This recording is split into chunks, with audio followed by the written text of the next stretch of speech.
Welcome, ladies, gents, and our non-binary friends to Spoiler Sleepover, Season 4. The altar has been set, the drinks have been mixed, and a sacrifice must be made.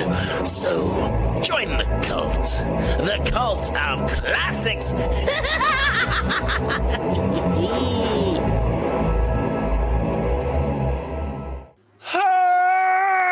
That's right, folks. We're back here at Spoiler Sleepover. What the fuck? God damn. Shit. Oh. I got it. I have fallen behind my computer here. Yet again, another perfect reason to subscribe to our YouTube channel and watch these episodes. I am Jason Michael, and that hooded thing right there. I'm not the fly, I'm Rob. Yay! And that's right, we're back for Season 4, The Cult of Classics, Episode 4. 4. That's how math works, baby. We are back, of course, as we previously advertised in last week's episode about Plan 9 from Outer Space. Beautiful. Chef's kiss. Tor Johnson's kiss. We are talking about a movie from 1958. But, Cheeks, before we talk about that, Rob, what's been keeping you up at night?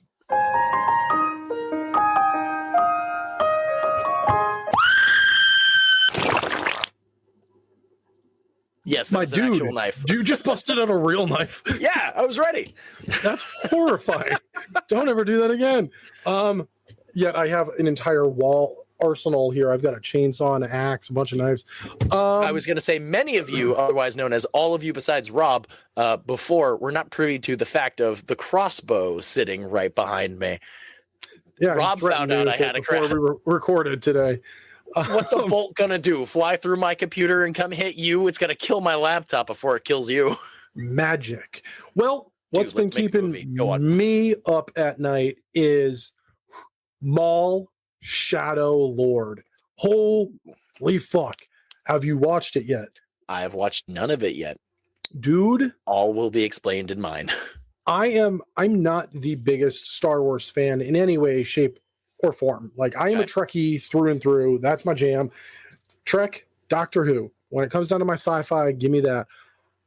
I can take or leave Star Wars, but for some reason, and I'm gonna get shit for this, and I don't care. Come at me. I love Episode 1. I think it's a shittily great movie. I would agree. Movie's horrible, but it's also so good at the same time. Darth Maul is probably one of my favorite Dark Force users. I can't stand the fact that he's called a Sith Lord, especially now that I've watched this show. So spoiler alert, it's been out for a hot minute now. If you haven't watched it already, I'm going to give you a little insight. We get a little backstory. He's not a fucking Sith Lord. He's just a pirate, and it's awesome. Hell yeah. I'm here for it. Love this show. It's done by the same people who did Clone Wars shows, and the same voice actor that did Maul before. He's back. He's doing it again. It was awesome. Everything about it was great. I literally don't have a single complaint about the show at all. Like, it was fucking fantastic. I've watched it twice now because I had to watch it before the kiddo could watch it to make sure he could watch it.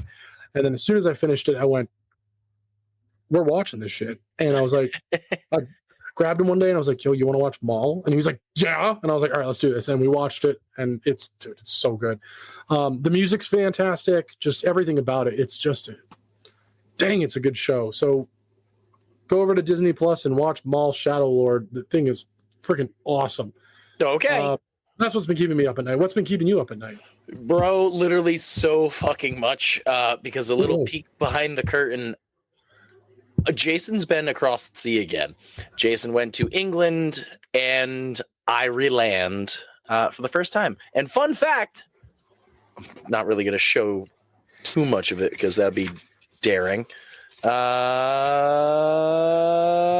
in a thong. Finally got a stamp on my passport.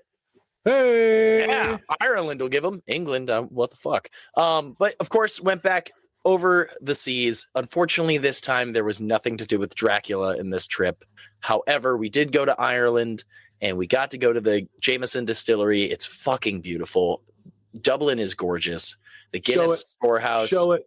Show it. I'm getting there. The Guinness storehouse is incredible. It's the world's tallest pint glass shaped like building. I mean, it's a glass pint in the middle of another building. So it's like you can't really see it from the outside, but when you stand in the bottom of it and just look straight up, you go, oh shit ass. That's wild. I'm a professional Guinness pourer now. I poured an official Guinness in Dublin and I have a certificate to prove it. That being said, when we strolled down the streets to the Temple Bar, apparently a very famous pub in Ireland, I asked for a Guinness and the dude poured it very wrong. I was like, bitch, I know more than you. And there's literally so much I could say about this trip because it, A, wasn't long enough, B, wasn't long enough, and C, I didn't want to come home. Like I would come home for my friends and my family, absolutely. But if I had the option to continue to stay in that country, I will. Yeah. So I had a lot of fun. And again, this was my third time in England, but this one for some strange reason felt the absolute fastest. And I hated it for that. But it was beautiful. I became very intimately aware of what stinging nettles are. I found out that there is disc golf in England. Years before I would look and nothing was showing up, but this time they're everywhere. I went disc golfing a few minutes down the road and threw a disc, wound up in a patch of stinging nettles, didn't know what they were, stepped in and went, ow, bitch, and wearing shorts up to my knees in a patch of stinging nettles. I did not sleep that night. I passed out around 6 a.m. because holy crap. I decided, hey man, you've been up for a while. You're really fucking tired. The tingling sensation is going to subside for a little bit. Enough for you to pass out and then be conscious, semi-conscious in a bit. But yeah, as Rob was alluding to, gosh, I don't know how well you can see that. Yeah, perfect. Yeah. Thank you, Captain Peripheral. Yes, so I am of Irish descent, and my mom was very happy for me to go over to Ireland. She was also very jealous because her family is like off the boat from Cork County. Unfortunately, we weren't able to get there because that was like a 3-hour drive from Dublin, and we only had the day. But that was my England and Ireland trip. That's what's been keeping us up at night. Wash, just like that. Let us know what's keeping you up at night. Have you also been watching Mall Shadow Lord? Have you been waiting and trying to catch up with everything because you were in a different country? I've gotten caught up on a lot of things, and I'm trying so hard not to talk about it right now, but that's for next week.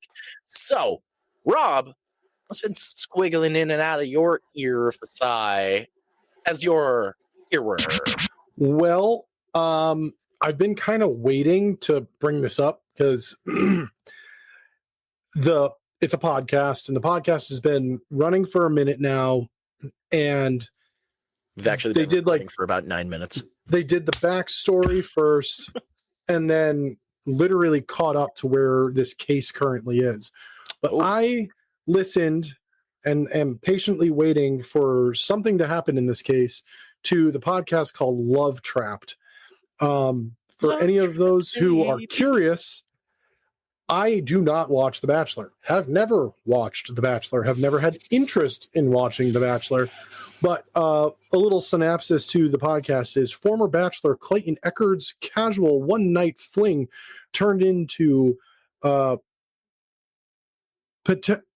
my gosh.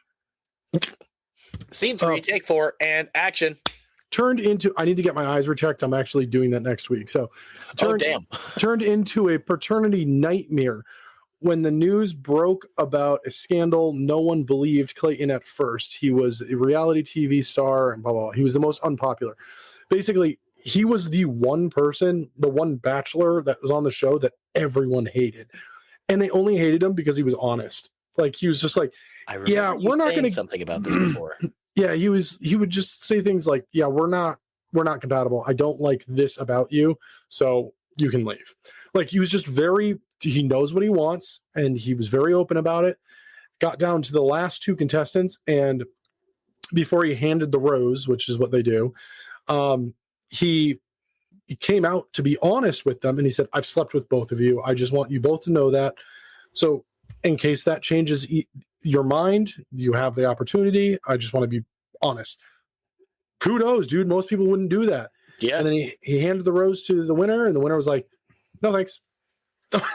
Like, okay, cool. Well, they ended up dating after the show. Like, they both really liked each other, but they ended up dating. Everything was fine. Everything was copacetic. And then they parted ways. They're still friends, but they parted ways. But then he became a realtor and was hired by a woman to build her portfolio. And they seemed to like each other a bit. She came over. They took some edibles.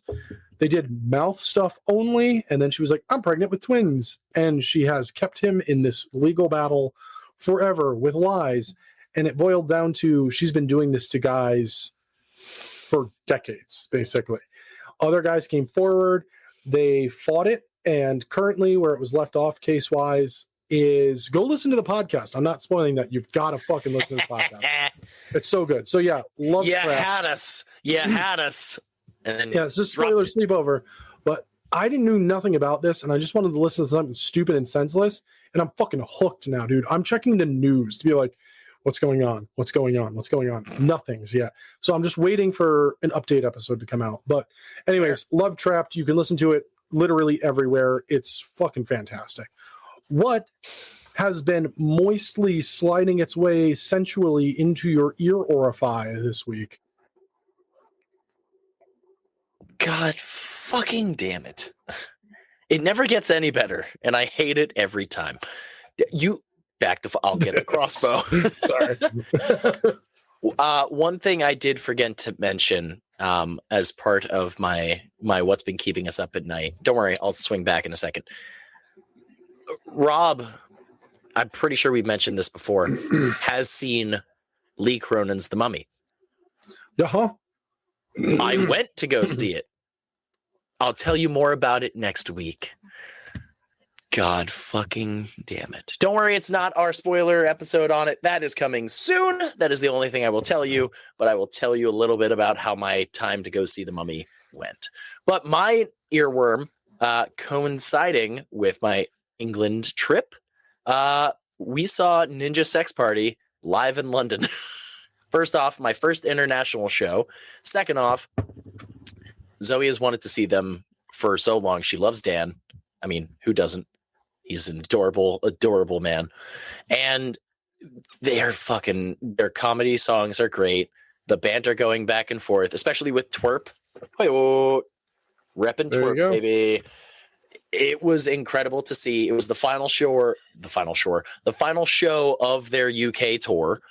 And it ended in London, and it was tremendous. Nice. It was my second time seeing them. I saw them last year in 2025. Yep, that's the year we're in now. Nope, we're in 2026. Last year was 2025. Math makes my thinker box hurt. But I saw them on April Fool's Day, which was funny enough, in Boston. I'm holding back the same. So thank you, Satan. Just let it rip. Nope. Nothing. It's a bubble sitting right there. You almost heard me throw up live on the podcast. Amazing. We almost watched it too. It's true. Tune into patreon.com/spoiler sleepover. That's the only bit we cut out. We just put it on Patreon. 20 seconds of just projectile vomiting like it's fucking a scene from an Evil Dead movie. I was going to say Exorcist, your mother sucks cock in hell. Anyway, NSP in London was fantastic. I did see a show the day before I flew off, but again, That's the story for next week's episode. So let us know what you've been listening to. Have you been listening to or seeing any shows in a different country? Have you also been listening to true crime, bachelor, horror podcasts? I don't know Love why I said Trapped horror, is fucking crazy, dude. I just keep thinking of Love Shack. Hell. Love Trapped, baby. No, the theme Love song for this Trapped, podcast baby. is dope, though. I actually kind of dig it. So, but Fuck. Well, of course, before we do get into that, we have to get into a little.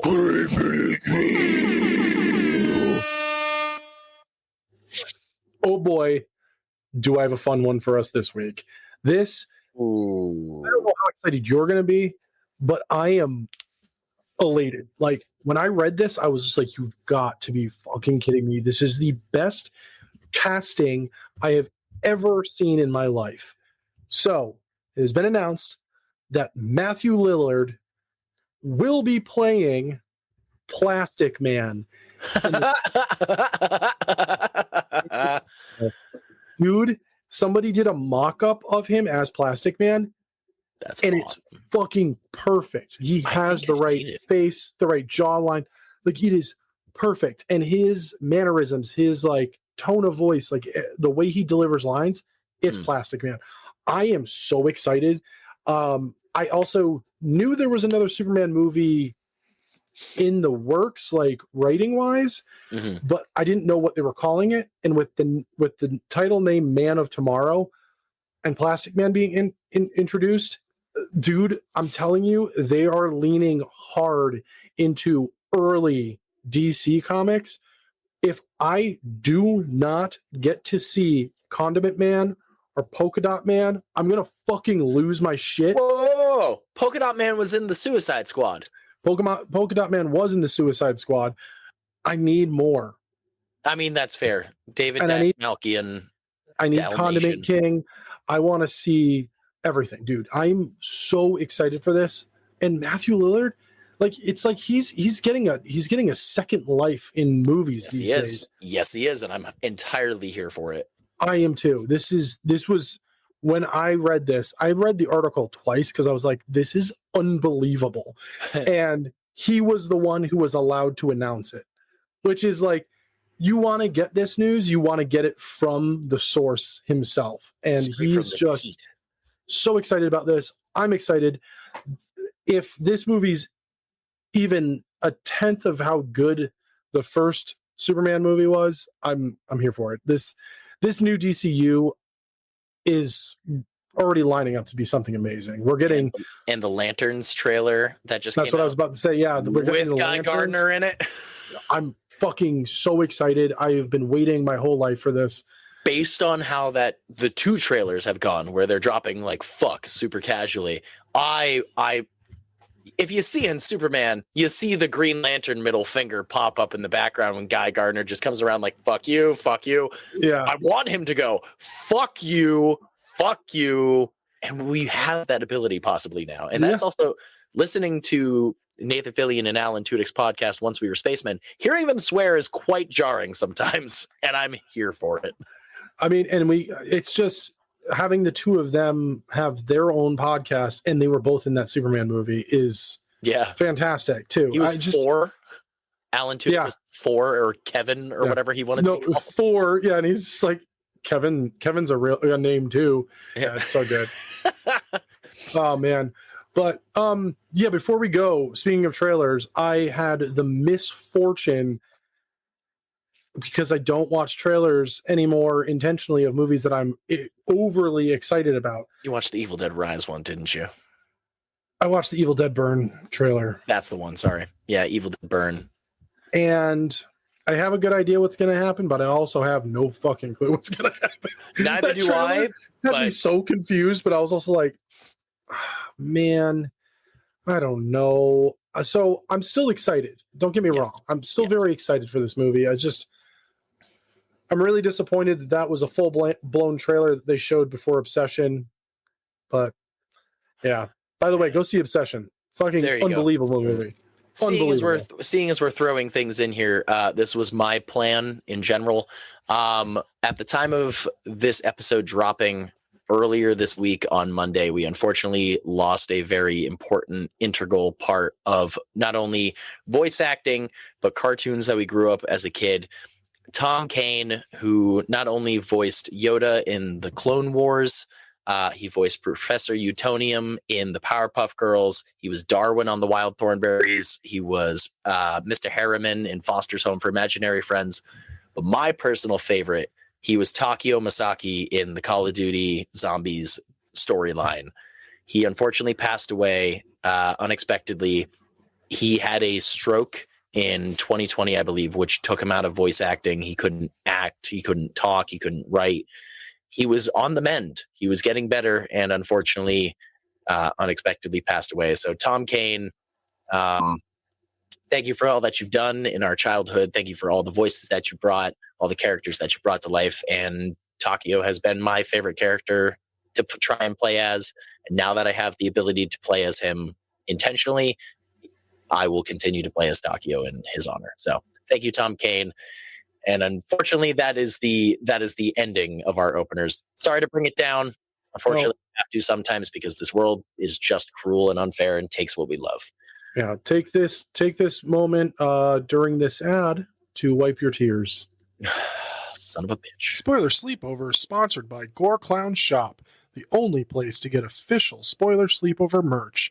Visit goreclown.com now. Just a whole face full of cup, or a cup full of face, whatever that was. Briefcase full of guts? Death clock. Anyway. Oh, I gotta. Do you like my koozie? Scary movies and chill. Hey now. Well, here we are. This is just seltzer water, by the way. I believe it. Yeah.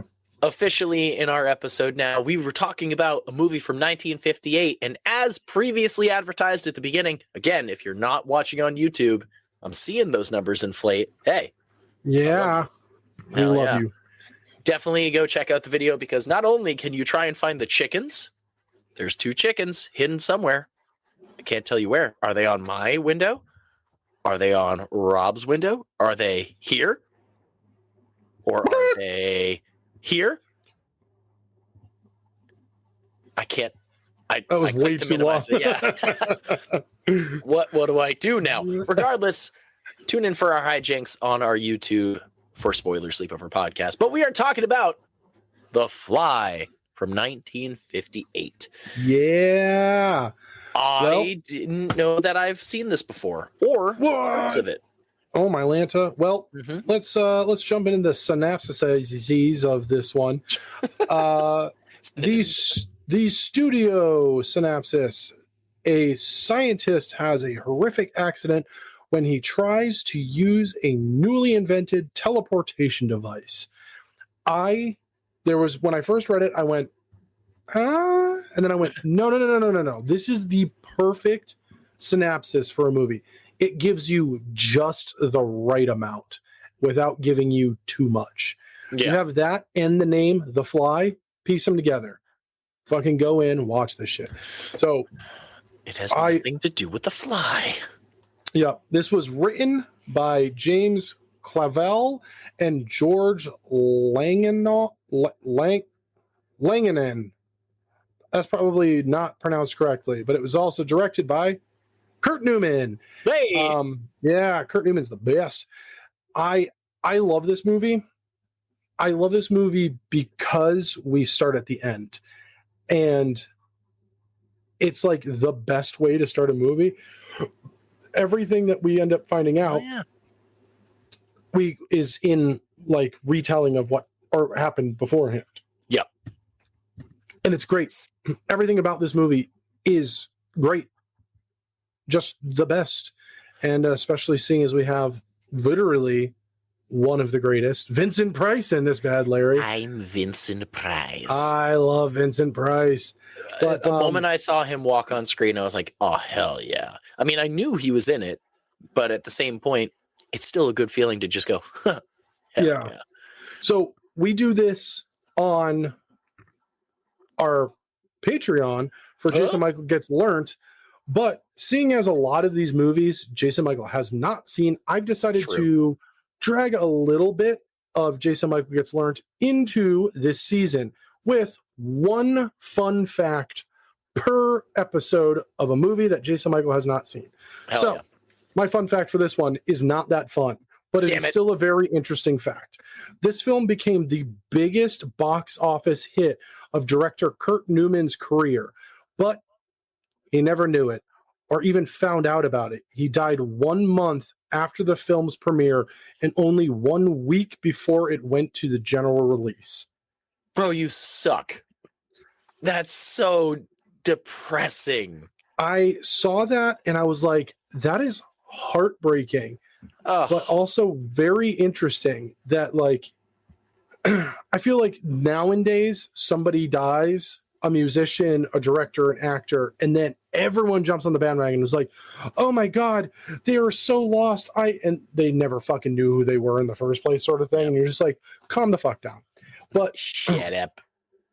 This movie blew up because it was that good, and it had nothing to do with his passing. And it's just sad that, like, he didn't get to see that he created something. I didn't say the. You said thing. I was ready. So did you. So yeah. Shit. All right, there we go. That's my one little fun fact, not so fun fact of this episode. But yeah. Well, as I already stated, this movie starts at the end where we find out that a wife killed her husband with a hydraulic press used twice.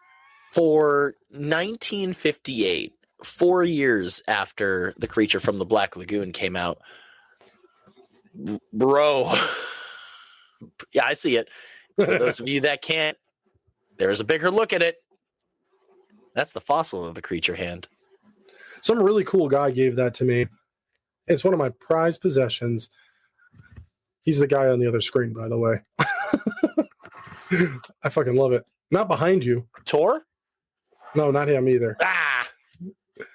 Well, as I was stating before, dude, this movie for 1958 was fucking graphic.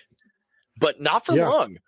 Like, the head squish, the arm squish, and just the blood seeping out of the hydraulic press. You're like, oh shit.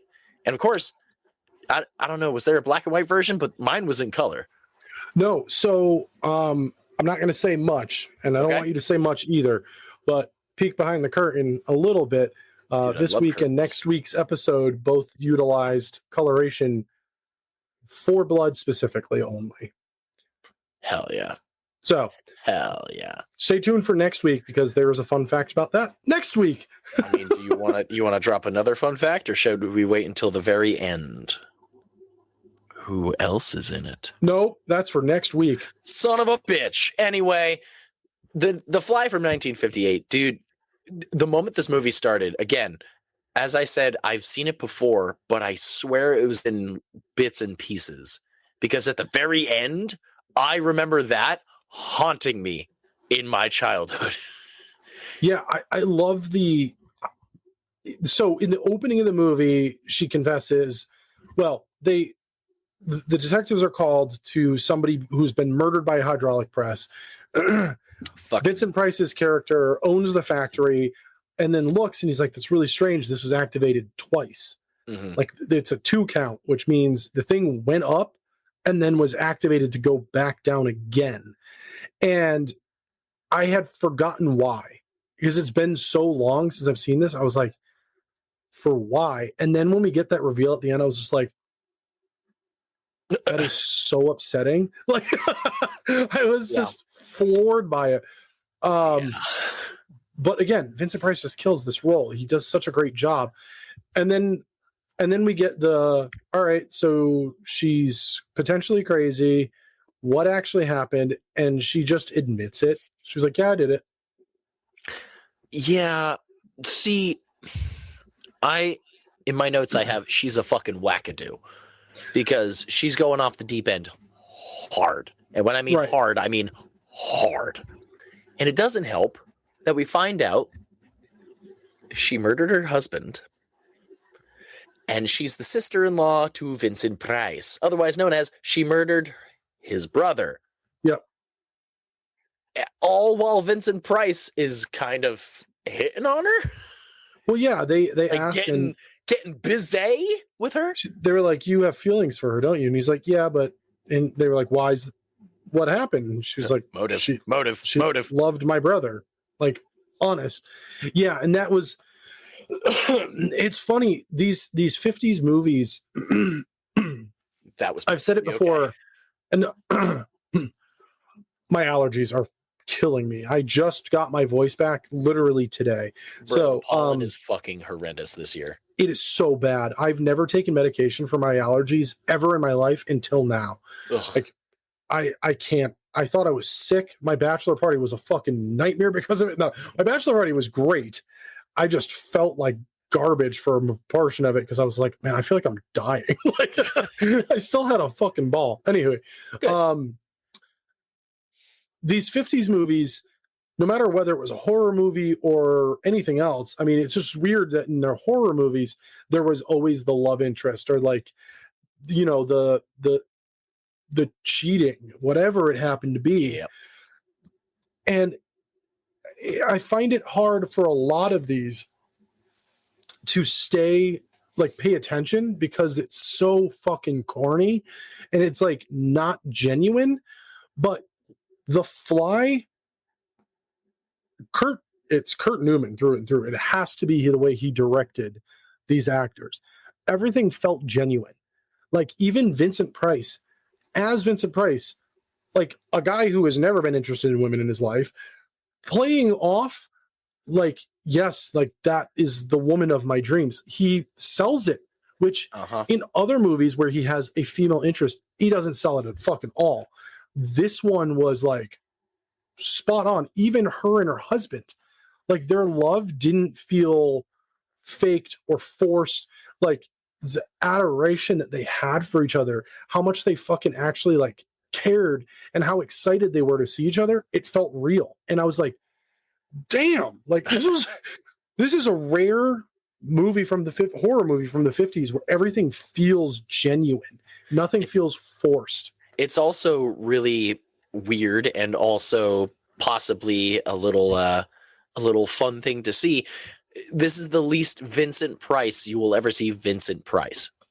The moment he walked on screen, I was like, fuck yeah, Vincent Price. I was expecting like, yes, twirl the mustache. Right. And yet he's just, hey, how you doing, Bob?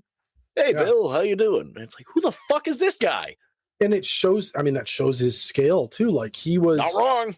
And you know what's wild is watching this one specifically, I would like looked into like the catalog of shit that Vincent did and how many movies I've never seen. And now I kind of want to like take the journey and just start before the end of the season. I would love to try and like knock out every movie he's ever been in.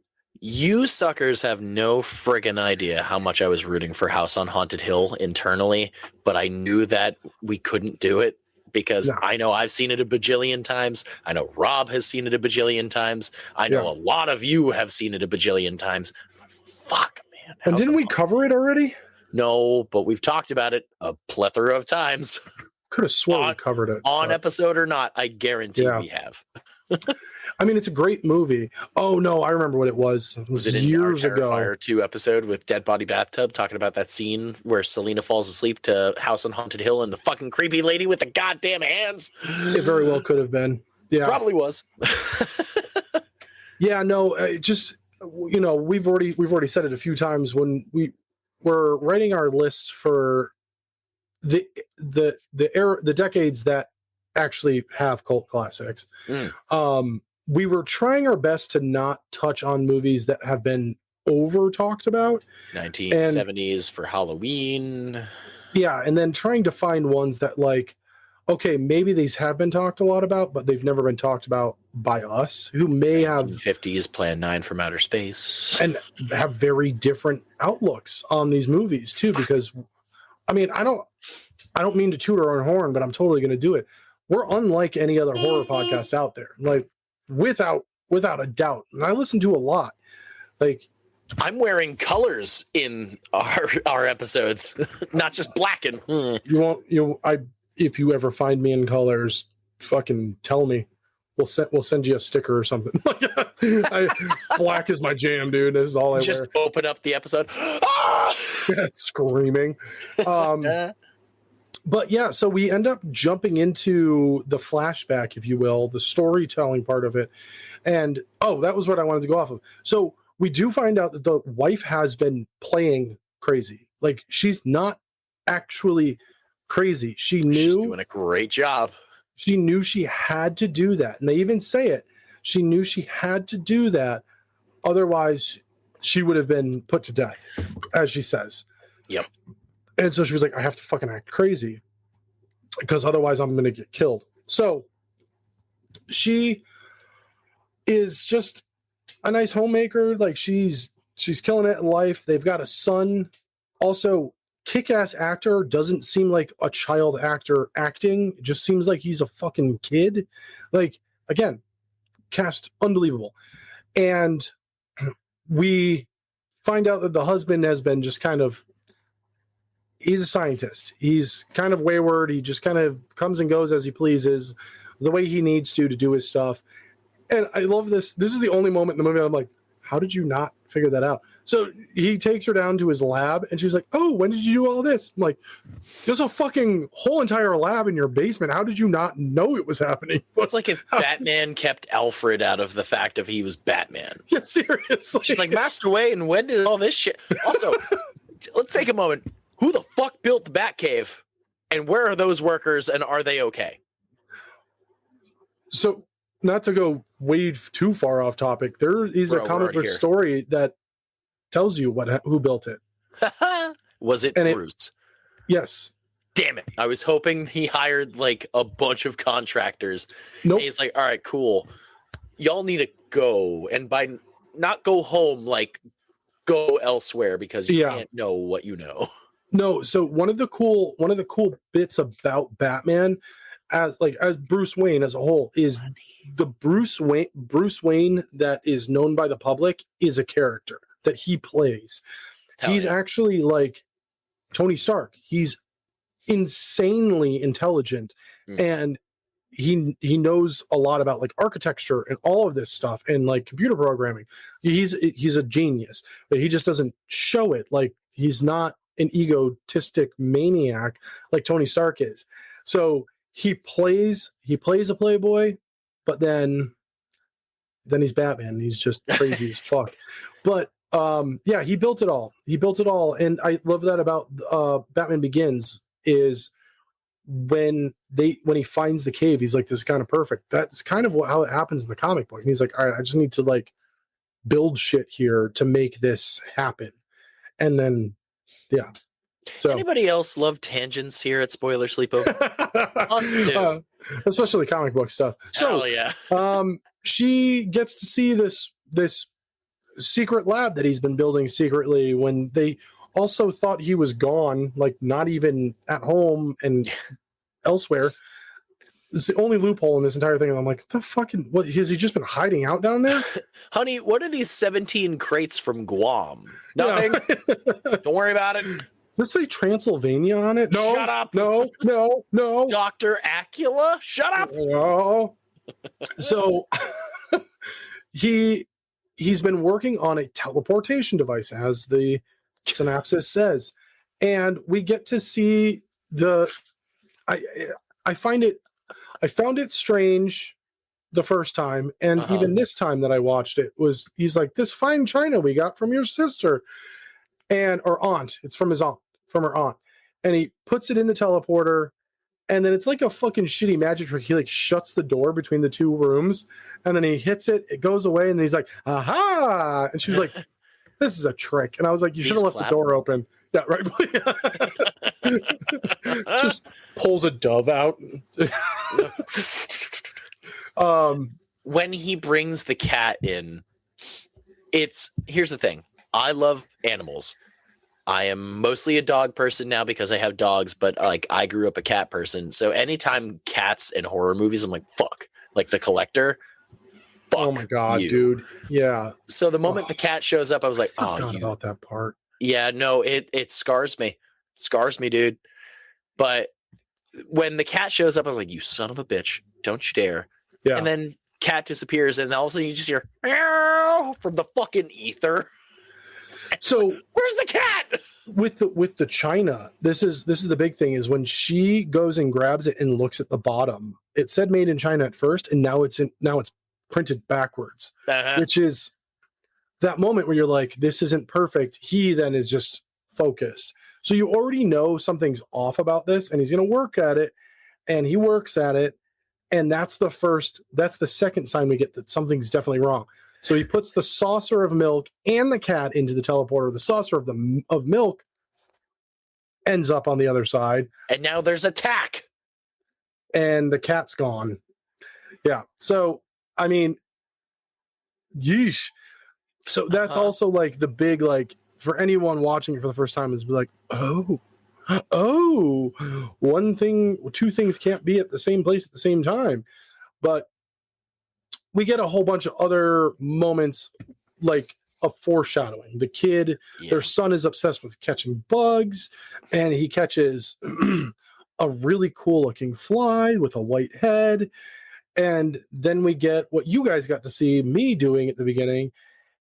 Out of nowhere, the husband doesn't come out of the lab, can't talk, asks her to bring him a bowl of milk laced with whiskey, which is the words laced with is just fucking strange to me. Bring me a bowl of milk laced with whiskey. But don't tell me what's in the bowl, because then I'll know and it won't be as fun. Yeah, right. So he's wearing a cloth over his head the whole time. He's got his hand in his one of his hands in his jacket. And he then reveals all of this is through knocks and notes sent through his typewriter that he's typing out. Mm-hmm. But he kind of reveals what happened and says, I need you to find this. There's a fly with a white head. I need you to find it and bring it to me. Literally 10 minutes prior to this, her son had caught that fly, had it in a matchbox, and she was, your dad told you to stop doing this. Let it go. And he goes, oh man, this is a cool fly. And then fucking lets it go. And then we find out, it's like, hey, I need this fly. And she was like, son of a bitch. What have I done? Oh, shit. Oh, my God. You're very, very lucky that was like a housebroken fly, because otherwise, dude, flies, you let them go. Yeah, they might still pester you and like bop you in the head. They'll fucking go, dude. I was driving to work the other day. There was a hornet in the back of my car because I left the windows down slightly because it was hot as fuck. No. So that hornet probably was living where I am now. And then 40 minutes away is suddenly in a different town. Like, oh shit. I done fucked up. Dude, I was looking to merge real quickly and I turn and I see it like buzz. And I was like, stay calm. My best friend told me a story about how he was driving with his brother. A bee was in their car and it was pouring buckets and it was just flying around their faces as they were hydroplaning on the highway. Nope. They're okay. They made it. This was years ago, but still. Yeah, no.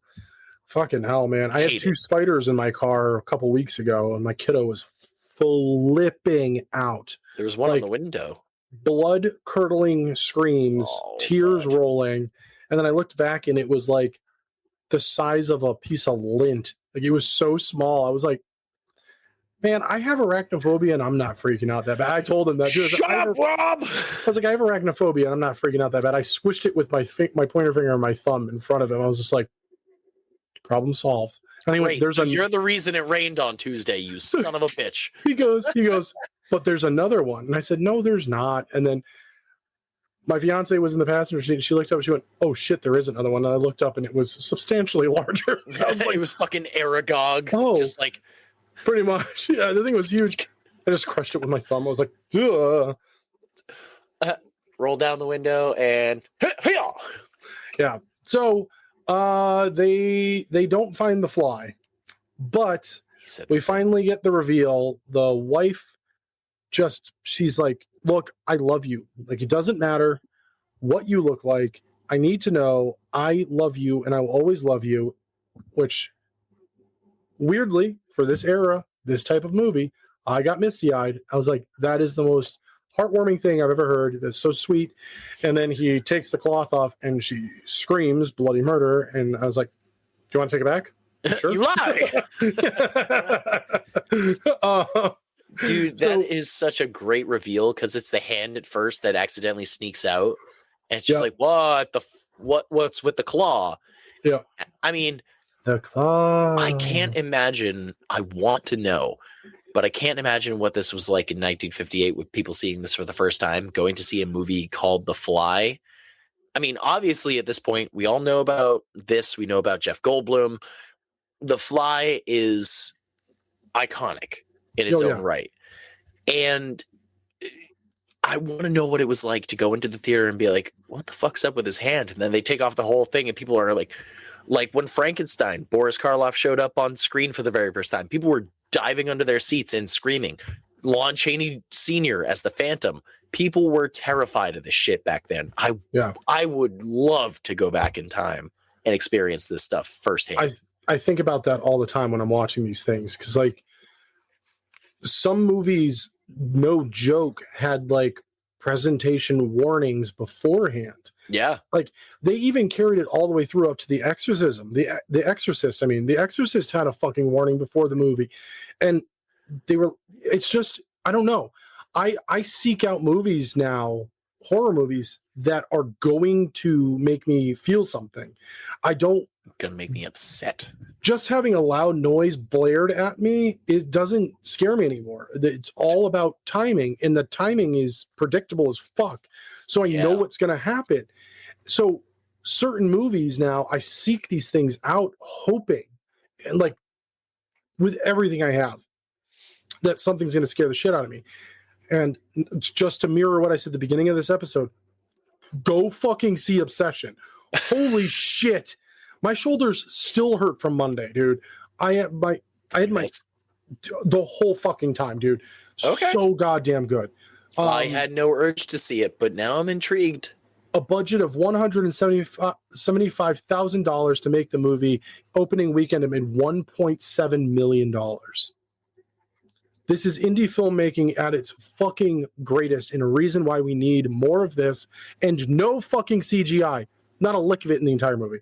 Everything was done practically. Cool. Fucking fantastic movie. Anyway, so we get the reveal. He's a fucking fly.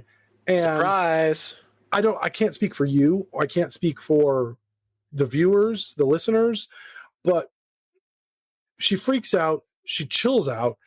And I'm like, okay, maybe they can find a way to make this work. Maybe they can team up together to try and find the fly and they can fix this. But then he reveals, hey, my mind is going. Like, I am this human body with a fly arm and fly face are becoming a fucking fly. Like, everything is slipping. I'm losing who I am. So I have the option. Find the fly so that I can get me and that fucker back in this thing so we can switch back and make everything good. Or I have to destroy myself. And what does he go for, Rob? Well, they're not able to find the fly. We get a lot of... I think this is my only complaint. We get too much of them searching for this fly. Yes. The movie is an hour and 42 minutes long. We could have cut some of this out. Mm-hmm. I thought it was long. When I looked at the runtime, I was like, damn, that's a long-ass movie for a fucking 50s movie. But they are unable to catch the fly, and the husband's just like, Buzz, you got to kill me. Yeah. So like he's starting to go snap and like quick reflexes like a fly. It's starting to like jitter and just. Dude, when he slaps that claw back against the glass counter or the glass cabinet and it shatters, I was like, what is that claw? A, what is that claw made of? B, is he okay? Because that was fucking violent. Jesus. So he just tells her via typewriter to follow him, and he takes her to the warehouse that his brother owns, and he sets up the press, then he lays his head and his fly arm under the press, and she hesitates, thinks about it. He starts to flip a little bit again. She presses it. It goes down. His arm falls out. And this is where it went down twice comes from. She lifts it up. She walks over, puts his arm back under, presses it again. 1950s, dude. That is some brutal ass shit. I mean, granted, this is based off the book where this happens in the book. But like putting that on screen in the 50s was a bold choice. Yeah. And God damn, does it deliver. And again, showing like the massive amount of blood and everything else where you're just like, oh, the 50s movie. Jesus Christ. Yeah. Like a lot of the other 50s movies that we've A, talked about, and B, watched before, it's usually like a scratch and it's like so dark that you're like, all right, I get the inference of blood. Right. It's like when people say, oh, dude, Texas Chainsaw Massacre is so bloody. This is what they're talking about, where it's like, oh, God, when it literally has nothing. Yeah, Texas Chainsaw Massacre doesn't have a fucking lick of blood in it. This one does. Yeah. So the actual ending, she's getting arrested. The wife is being arrested for the murder. Vincent Price is waiting outside on a bench, and we hear something, and we get a quick peek over at a spider web with a fly stuck in it. And we hear this real small voice screaming, Help me! Help me! Fucking diabolical. They go inside. They go to arrest the wife. The son walks in and talks to his uncle and was like, I just saw that fly. It was stuck in a spider web outside. He grabs the detective. They run outside. They both see it. Then we get this insane. I rewound it and watched it again. I was like, how did they do this? I still can't figure it out. And I haven't looked it up, but trust me, I will. It's the husband's face, like a bald cap with a fly body stuck in like a spider web. And then this giant fucking spider coming up. And the detective just grabs a rock and kerflops and fucking kills them both. And that's when they go, okay, so we saw this. We both saw this. We don't believe we saw it, but we know that this is the truth. She's not lying. So what do we do? Well, he could have set it up himself to go down twice. So I forgot that I had it set to go down twice the night before, and I forgot to change it back. And the detective's like, yeah, that works. That works, man. Like, bro, I've seen some fucking shit. Yeah.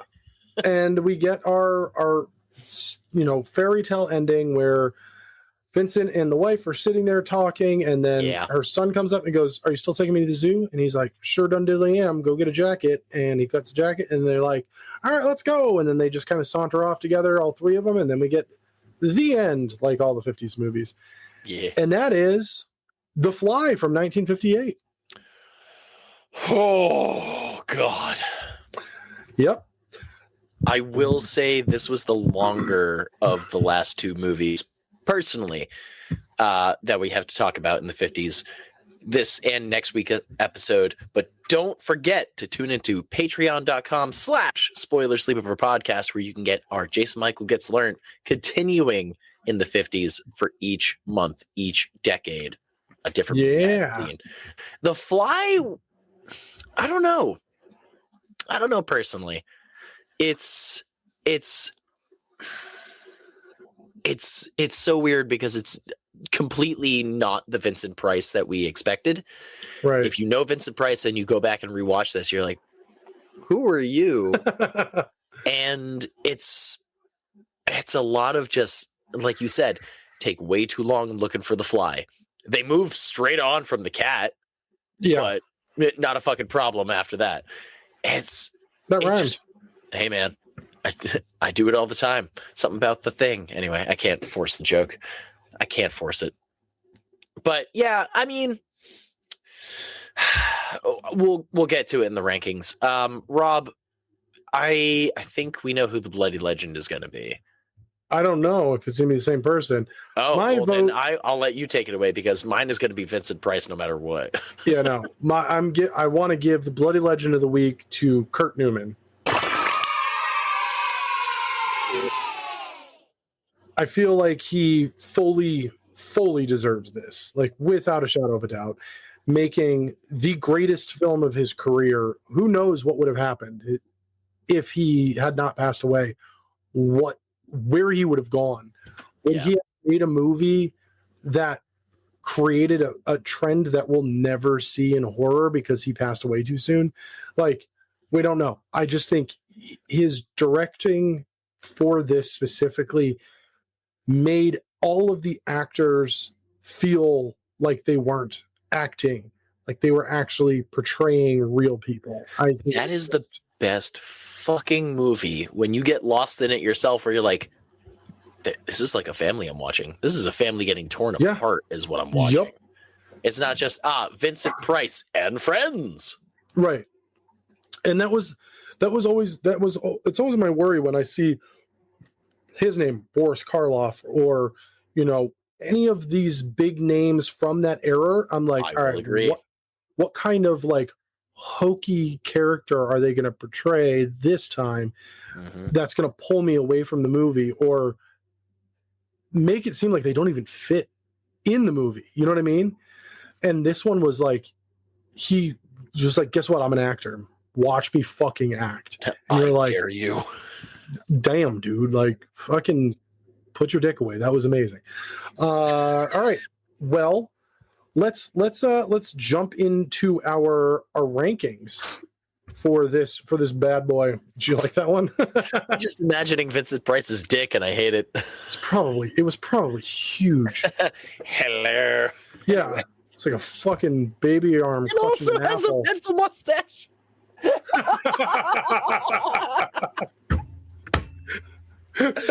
Oh shit! That's great. Oh my lord!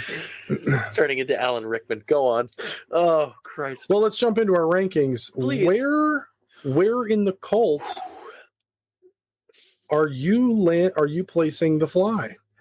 Oh God! Honestly, in comparison to the other one, The Fly from 1958. Honestly, I think I'm gonna have to rewatch it again. Because I know I watched it when I was a kid. The Help Me Fly was horrifying. And personally, on this watch, I give it a 6. Don't get me wrong, I still enjoyed it, but it was giving me major 6 vibes, and I think I'm still gonna be a member of my cult. But yeah, not as strong as the other ones have been personally for this one. But Rob, what do you give The Fly from 1958? Well, buckle in, suckers, because we've got another tie. I also give it a 6. It's also a member. Shit. Okay. The way you were talking about this, I was expecting way higher. Not necessarily a leader, but definitely higher. They're in this cult so far. Like, we've peeked behind the curtain. We've watched all the movies already. There are clearly movies that surpass this. Plan 9. Yes, this is a fucking fantastic movie. Rewatchability, 100%. It's the fact that it is a bit too long and there are moments that drag that do not need to drag as much as they do.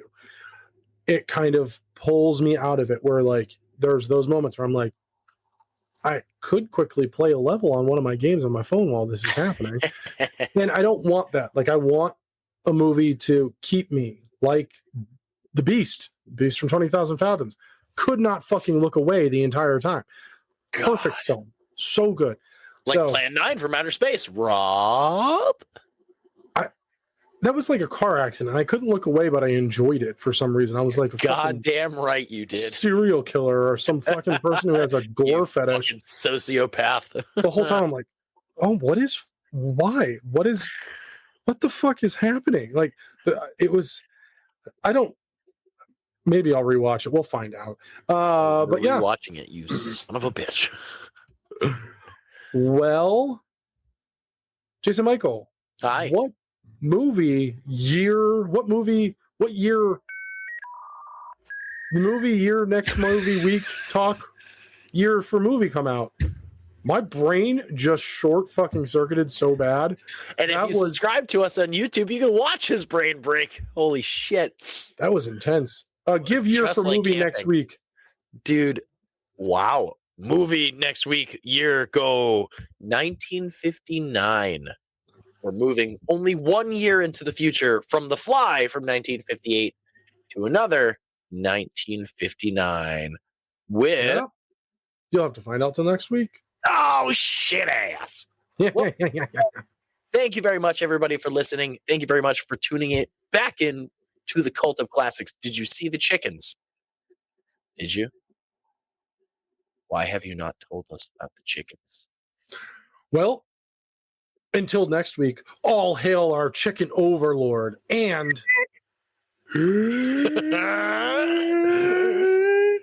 sleep tight, suckers. Buzz, buzz.